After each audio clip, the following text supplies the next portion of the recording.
السلام عليكم، ازيكم حبايبي عاملين ايه؟ يا رب تكونوا بخير. النهارده جيت لكم بوصفه جديده وفيديو جديد. لو انت اول مره بتشوفي القناه دي ما تنسيش تشتركي معانا وتفعلي علامه الجرس وتعملي لايك كتير للفيديو. بصوا يا جماعه، النهارده بقى هعمل لكم اكل الافراح. ازاي؟ هعمل لكم طريقه اللحمه اللي بتتعمل في الافراح وبيكون طعمها مختلف تماما عن اللحمه اللي احنا بنعملها في البيت. وهنعمل كمان المكرونة واللي بتتعمل في الأفراح، تكون طريقتها سهلة وبسيطة جدا، لكن طعمها بجد بيكون فظيع. أول حاجة جبت قطعتين لحمة كبار كده، بديت إن أنا أسلقهم في مية وفلفل أسمر ولوري وطماطم وبصل وحبهان.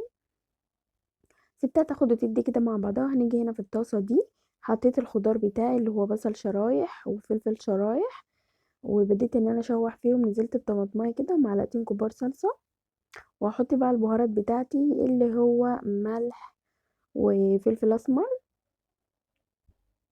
وهبتدي اقلب كده. وحطيت كمان ورقتين لوري وحطيت حبهان، وهسيبها كده مع نفسها.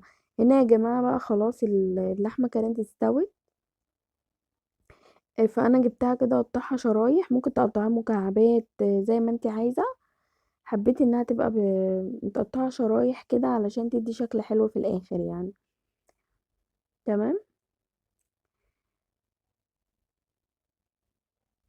هنا بقى جبت صينية وهبتدي ان انا ارص فيها اللحمة. مش هحط اي مادة دهنية ولا اي حاجة، غير بس لما احط الخضار بتاعي.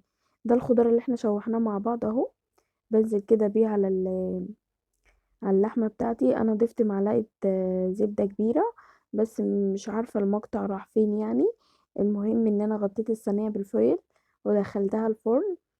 آه، اخدت معاها نص ساعة بالظبط لان كل حاجة بتاعتنا مستوية.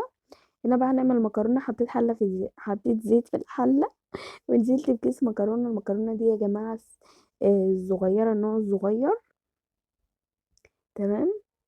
وبديت ان انا اشوح فيها كده واحمر فيها لغايه بقى ما تاخد اللون الذهبي اللي هو بيبقى ذهبي في ابيض دوت. فاهميني؟ وهنا بقى نزلت بالشوربه. هحط شوربه كده من بتاعه اللحمه اللي احنا سلقناها، وهحط كمان معلقتين كبار صلصه. ممكن تستبدلي الصلصه بطماطم مفرومه في الخلاط ومتصفيه. تمام.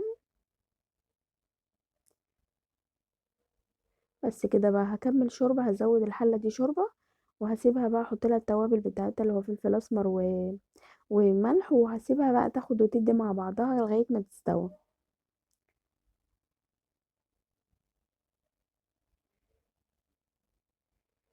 هنا بقى خلاص المكرونة هتبتدي بقى هي تغلي وتتشرب اهي.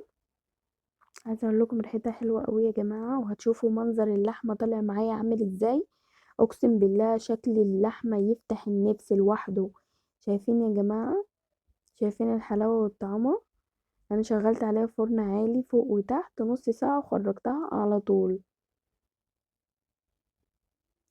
اهي. هنغرف دلوقتي المكرونه بتاعتنا. عايزه اقول لكم ان المكرونه دي بتبقى خفيفه جدا على المعده، بتبقى حلوه بجد.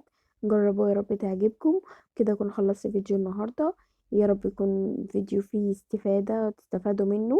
ما تنسوش تعملوا لايك للفيديو، وتشتركي في القناه وتفعلي علامه الجرس، وانتظريني في فيديو جديد جاي. اشوفكم على خير ان شاء الله في رعايه الله. باي باي.